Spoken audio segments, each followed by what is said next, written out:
Hey everyone, what is going on? Welcome back to BK's Baits. Man, episode 10. Are we in double digits now? Think so? I think so. Well, I just got off a horrible finish at Toledo. That was not a lot of fun.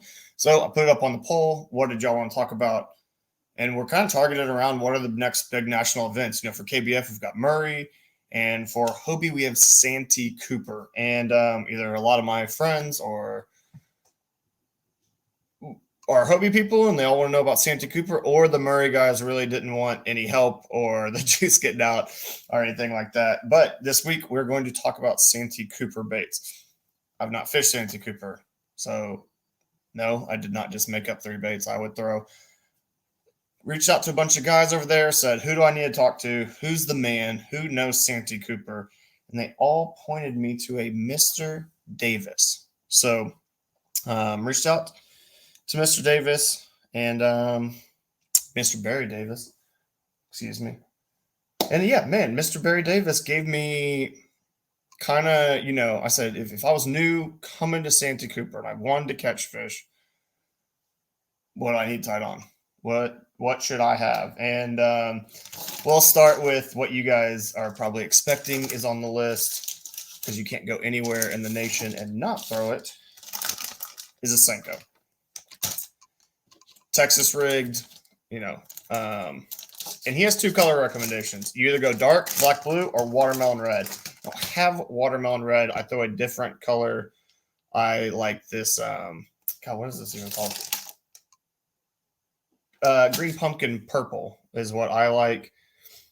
He says watermelon red. I don't carry watermelon red Senkos. If I do want the red in them, I throw this like watermelon slice laminate. I like that color a lot more than watermelon red, but I don't think it matters. I think that's just a confidence thing for me. But wacky rigged or Texas rigged, I mean, it's a Senko. You can go anywhere in the country and catch them on it. Barry says it's a must-have. I don't think that's going to surprise anybody.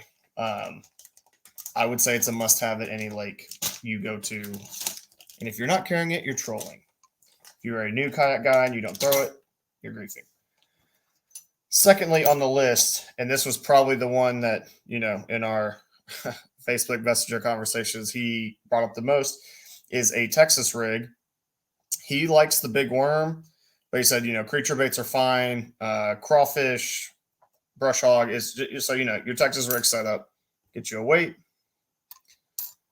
Yeah, straight shank, EWG, worm hook, whatever you want to use, offset worm hook, thread it on. I mean, you guys know how to do this. But if you don't, I'm going to show you anyways. So, thread it through. Come out. I like to come up a little bit over the head there so that the weight doesn't knock my knot all the time. Kind of line up, where your hook should go through. Thread it on. Come through.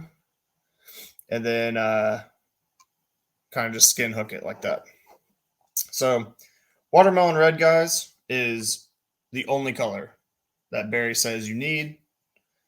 That's his opinion. Obviously, if you have confidence in a different color, you're like, Blake, I hate watermelon red, then don't throw watermelon red. That's Barry's recommendation, though. He said he likes the big worm a lot. He also said if you're not a Texas rig guy, you're like, Blake, I hate throwing a Texas rig. What else can I throw? He said a crawl on a shaky head works great as well. So, for your bottom contact baits, Texas rig or shaky head, watermelon red, said that's the color. I think when Hobie's going to be there, you're going to be close to the spawn. I don't mind that recommendation at all. I think that is a good look. For your moving bait guys, he said there are 2 baits, and I don't think this will be news to anybody. One is a chatterbait. He said white is his favorite color there. Not been a Santee, so I don't know if white is the just juice down there. If everybody throws white, if everybody's throwing white and you like white chartreuse better, or you like the white green pumpkin better, throw it. This was just Barry. He said make sure you have white. And then the other is a spinnerbait.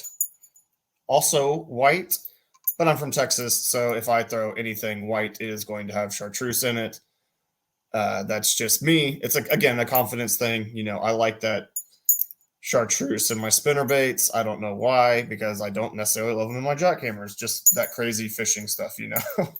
But guys, that's it. I mean, short and sweet. You know, I wish I'd give you areas to work these in, but obviously, you know, you'll see the cover if you're around the cypress that Santee has. You know, utilize that spinner bait, maybe a swim jig, you know, and take, you know, the building blocks that Barry was gracious enough to give us here and apply them to everything else, you know.